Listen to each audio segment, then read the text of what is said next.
Hello, colleagues. Today, we're going to take another look at a different kind of business valuation.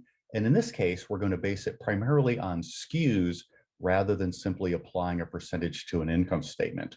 I'll share my screen and we'll take a look at a representative business. And as always, these are faux data with everything redacted and salted. And in this case, what we're looking at is a type of business where they produce a handful of SKUs and a few dozen of each of the models. And so, here's the first family. There's a model A configured in standard, and then another model. So there's only 4 models. And under each of those, we've got 3 types of SKUs. There's a small and a medium, a medium and a large.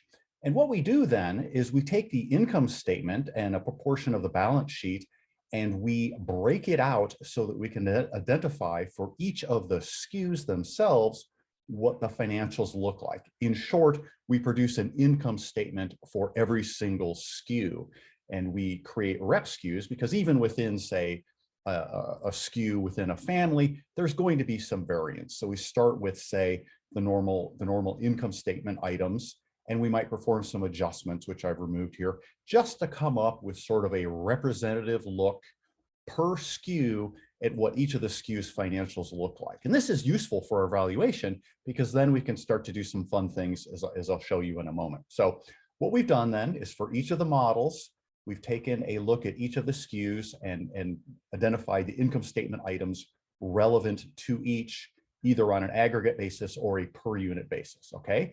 And we also, for each of the models, we also calculate the average overall because that too is useful. I'll show you at the end some descriptive analysis to see what that looks like. So now that we know by SKU what the financials look like, we can sort of take a look at past history, and more importantly, we start to think about what's going to happen going forward, because this is the basis for our forecast. And so it's useful not just for a valuation, whether you're selling or buying, but also say you're a business owner and you have, a few different SKUs and you sell dozens or even hundreds or thousands of each. This is very, very useful because you want to know per SKU financials because it allows you to do things like sort of steer your customers towards the more profitable SKUs and away from the less profitable SKUs. Or in this case, we're pretending that we're actually going to eliminate this entire family starting in year 6 of our forecast. So as mentioned before, we've calculated per SKU forecasts under each family. Once we set up sales volumes looking forward, then it's pretty straightforward to create an income statement based on those. And on all of these, we start with some sort of top line price. We know cost of goods sold on a per unit basis for each of the SKU types. And then it's relatively straightforward to create a valuation. In this case, we're doing a much simpler type of valuation based on the client's requests and also the peculiarities of the industry. So in this case, we're just taking some net income forecasts, discounting those by a client chosen an industry specific discount rate, and coming up with some sort of equity value for the business after subtracting out some additional costs or synergies as we expect they might exist.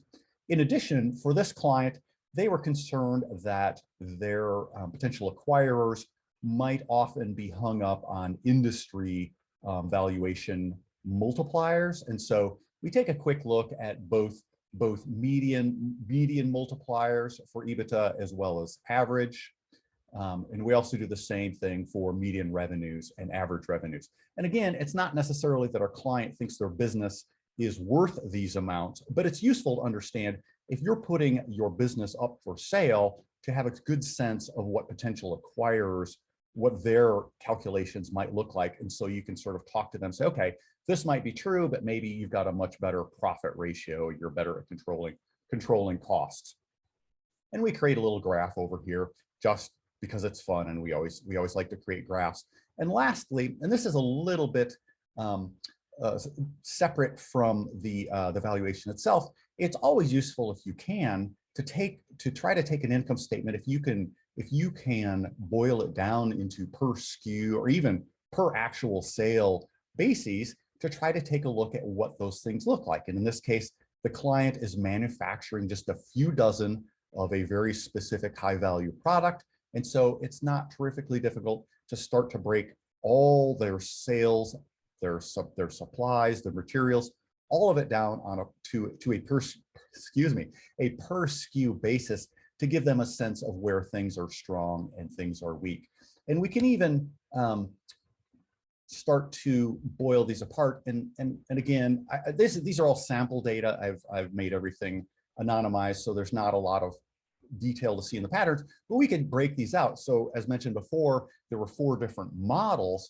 And so we can sort of see, per model, do we notice anything for their net income once it's boiled down by category and type? Or here we're looking at just a single model and we're taking a look by category and type and size, just to see if there's things that pop out to your client or to yourself in terms of profitability. Are there cost differences between the SKUs? Are there things that pop out visually that make you think, perhaps I don't want to continue to sell a certain type of SKU anymore? So in short, this is a different way to do evaluation. It's fun, it's interesting, and it can be really useful even if you're not putting your business up for sale, to think about how do certain of my SKUs compare to other of my SKUs when we look at the income statement and balance sheet. So that's it for today, my friends. As always, let's excel today.